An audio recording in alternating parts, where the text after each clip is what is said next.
নেত্রকোনার বন্যা পরিস্থিতির খবর জানবো এবার সহকর্মী জিয়াউর রহমানের কাছ থেকে। তিনি যুক্ত হয়েছেন আমাদের সাথে। জিয়া, নেত্রকোনায় কোন কোন এলাকা প্লাবিত হয়েছে জানাবেন, কত সংখ্যক মানুষ পানিবন্দী হয়ে পড়েছেন?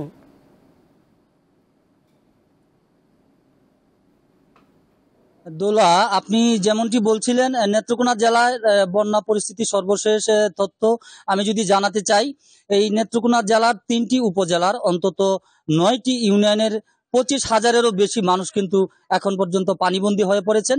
এবং নেত্রকোনা জেলার যে প্রধান নদ নদীগুলো রয়েছে সেই সব নদ নদীর পানি কিন্তু ক্রমাগতভাবে বেড়েই যাচ্ছে, যে কারণে নতুন নতুন এলাকা কিন্তু প্লাবিত হচ্ছে।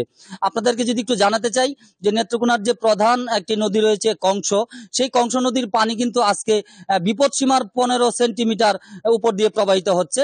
আরেকটি বিষয় হচ্ছে যে নেত্রকোনার যে দুর্গাপুর এবং কলমাকান্দা উপজেলা, এই দুটি উপজেলা একেবারেই ভারতের মেঘালয়ের সাথে লাগোয়া হওয়ায় ভারতের যে মেঘালয় এবং চেরাপুঞ্জিতে ভারী বর্ষণ হলেই সেই পানি কিন্তু আমাদের এই অঞ্চলে এসে এখানে বন্যার সৃষ্টি হয়। তো এখন পর্যন্ত হতাহতের তেমন কোনো বিষয় আমরা তথ্য পাইনি। তবে এই যে যারা পানিবন্দী মানুষ রয়েছেন তারা কিন্তু অত্যন্ত কষ্ট করে তারা ঘর থেকে বেরোতে পারছেন না। অনেকের ঘরে পানি ঢুকে পড়েছে। গ্রামীণ যে রাস্তাঘাট নির্মাঞ্চলে একেবারে প্লাবিত হয়েছে। বিশেষ করে রূপা আমন ধানের ফসল, মৌসুমী বিভিন্ন সবজি বীজ একেবারেই পানিতে তলিয়ে গেছে। তো জেলা প্রশাসনের পক্ষ থেকে আমাদেরকে যেমনটি জানানো হয়েছে যে জেলা প্রশাসন কিন্তু এই বন্যা মোকাবেলায় তারা সার্বিক প্রস্তুতি গ্রহণ করেছেন এবং বিভিন্ন জায়গায় তারা ত্রাণ সামগ্রী বিতরণ করে যাচ্ছেন।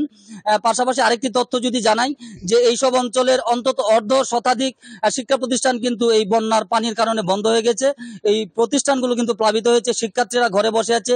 বিশেষ করে গবাদি পশু এবং পাখি নিয়ে এই পানিবন্দী মানুষজন চরম বেকায়দা রয়েছে। অনেকেই কিন্তু বাড়ির পাশে রাস্তার উঁচু জায়গায় কিংবা ব্রিজে তারা আশ্রয় নিয়েছেন এসব গবাদি পশু নিয়ে। গবাদি পশুর খাদ্য সংকট রয়েছে প্রকট। তো এই সর্বশেষ জেলা কৃষি সম্প্রসারণ অধিদপ্তর আমাদেরকে যে বিষয়টি জানিয়েছে যে কি পরিমাণে রূপা আমন ধান কিংবা সবজির ক্ষেত পানিতে নিমজ্জিত হয়েছে, তারা তা আমাদেরকে এখনো নিশ্চিত করে জানাতে পারেননি। তারা সে বিষয়টি জানাবেন। পাশাপাশি এই যে জেলা প্রশাসন তাদের যে উদ্যোগ এবং সেনাবাহিনী বিজিবি তারাও কিন্তু বন্যার্ত মানুষের পাশে তারা আছেন বলে আমাদেরকে বন্যা দুর্গতরা জানিয়েছেন। এবং তাদের দাবি তাদের শুকনো খাবার এবং বিশুদ্ধ পানির ট্যাবলেট কিন্তু খুবই জরুরি। এটি যেন আরো বেশি করে তাদের মধ্যে পৌঁছে দেওয়া হয়। এবং কিছু কিছু বাড়িতে দেখেছি আমি যে তারা কিন্তু বাড়িতে থাকতে পারছেন না, ঘরে রান্না করে পানি উঠে গেছে, তারা বাড়ি ছেড়ে আত্মীয় স্বজনের বাড়িতে কিংবা আশ্রয় কেন্দ্রগুলোতে আশ্রয় নিয়েছেন। অনেক রাস্তার উপর দিয়ে কিন্তু হাঁটু পানির উপর কোমর পানি পর্যন্ত হয়ে গেছে। তো আজকে সারা দিনেই কিন্তু নেত্রকোনা অঞ্চলে তেমন কোনো বৃষ্টিপাত ছিল না।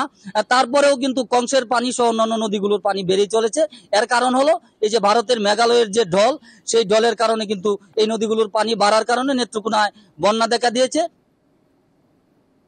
নেত্রকোনা থেকে যুক্ত ছিলেন সহকর্মী জিয়াউর রহমান।